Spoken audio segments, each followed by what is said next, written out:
ওই ওপরওয়ালার যদি পাইতাম না, তাহলে জিজ্ঞেস করতাম, মানুষ বানাইছো ঠিক আছে, মেয়ে মানুষ কেন বানাইছো? হ্যাঁ, মেয়ে মানুষ বানানোর কি দরকার ছিল?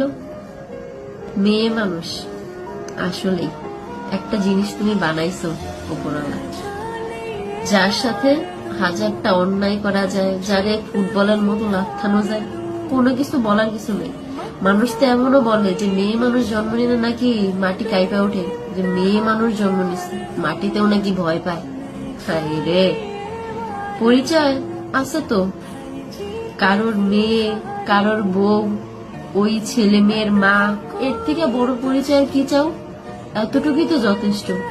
তারপরেও যদি কেউ পরিচয় বানাইতে যায়, তাহলে সমাজের মানুষ কি বলে জানেন?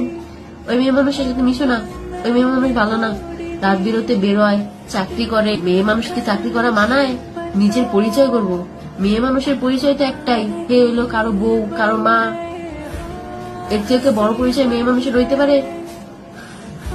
বিয়ের পরে বাবার বাড়িতে যাবেন, তারপরেও কি হবে জানেন? শ্বশুর শাশুড়ি জামাইয়ের অনুমতি লাগবে।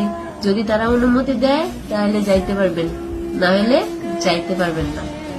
তারপরে ধরেন কান্না করবেন, পারবেন কান্না করবেন, তাতে কোনো সমস্যা নাই। বালিশে মুখ গুজে কান্না করবেন, সংসারের সমস্ত কাজ করবেন, কান্না করতে পারেন, সমস্যা নাই। কিন্তু এই যে মুখটা আছে না, মুখে সব সময় মধুর মধুর কথা বলবেন, আর একটা সুন্দর হাসি রাখবেন, চোখের জল যেন কেউ দেখতে না পারে।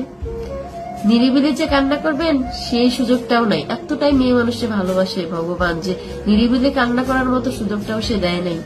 ওয়াশরুমে গিয়ে কান্না করবেন, তাতেও সমস্যা আছে। বাড়ির লোকজন বলবে, কি করা হতো সময় ওয়াশরুমে, বাড়ির কাম কাজ ফালাই ওয়াশরুমে গিয়ে বসে থাকো। সব সময় মনে রাখতে হবে তুমি কি, তুমি হচ্ছে একজন মেয়ে মানুষ। এটাই তোমার সব থেকে বড় পরিচয়।